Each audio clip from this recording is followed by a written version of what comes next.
Hello, my name is Vincent Rooney and you're welcome to Engine Diagnostics Part 2. If you want to see Part 1, click on the link below. And today we're dealing with a petrol engine and we're looking at the sensors on the engine and what information they feed into the engine computer. And we have, they're all, the most popular ones on the engine are listed here. And we'll run through them. The mass airflow sensor, the air temperature sensor, the throttle position sensor, manifold absolute pressure sensor, engine coolant temperature sensor, oxygen sensor, crankshaft position sensor, camshaft position sensor, and the accelerator pedal position sensor. And they are all the sensors, and we have them all here today, and we're going to look at them and explain how they function. And the first one we have here is the airflow meter. This is the airflow meter. The air flows in this side, through the tube and into the engine. And this is the sensor here, and it goes in, it protrudes down into the center of the tube and it measures the volume of air flowing into the engine. This sensor also has a temperature sensor built into it, and it measures the temperature of the air flowing into the engine. So it does two things: measures the volume of air into the engine and measures the temperature of the air into the engine. That's what that does. Next up here we have the throttle valve. And the throttle valve, as you can see here, can move, and if whatever position it's in, this sensor will tell the engine computer what position that throttle valve is in. So that's what that does. And the next up we have is the manifold absolute pressure sensor.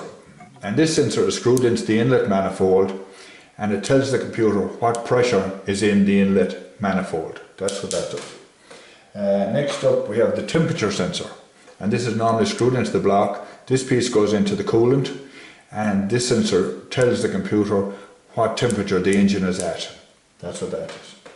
Now, next up we have a very important sensor here, is the oxygen sensor.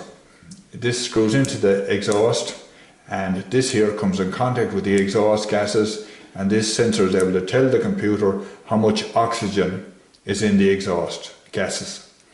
That's what that does. So next up we have a crankshaft sensor. Crankshaft sensor screwed into the block, lines up with the crankshaft and tells the computer if the crankshaft is turning and what speed it's turning at. Now the camshaft sensors are much the same. Again, screwed into the block, lines up with the camshaft, tells the computer if the camshaft is turning and what position the camshaft is in. Next up we have the accelerator pedal position sensor. And you can see that where the plug is plugged in there, that's where you plug in the plug. You can't see too clearly, but all these sensors are connected by wire to the engine computer. All the information is fed through wires into the engine computer. That's what that is. So what this does here, if you press down the pedal here like this, the sensor will tell the computer what position the pedal is in, and that's what that does. So just to recap on what we've gone through there, the computer looks out and it wants to see how much air is coming into the engine, the volume of air. It wants to know what the temperature of the air is. It wants to know what position the throttle valve is in. It wants to know what pressure is in the inlet manifold. It wants to know what temperature the engine is at. It wants to know how much oxygen is in the exhaust gases. It wants to know is the crankshaft turning and what speed is it turning at. It wants to know if the camshaft is turning and what position the camshaft is in. And it wants to know what position the accelerator pedal is in. So that's what the computer wants to know. And it takes all this information and it does a calculation and it works out how much petrol is needed to inject into this engine, into the cylinders, for the engine to run properly. So it will now open the injectors and inject the right amount of petrol. So I hope this helps you understand how the sensors work. The information feeds back to the computer. So the next video we will be doing will be on OBD2 and live data.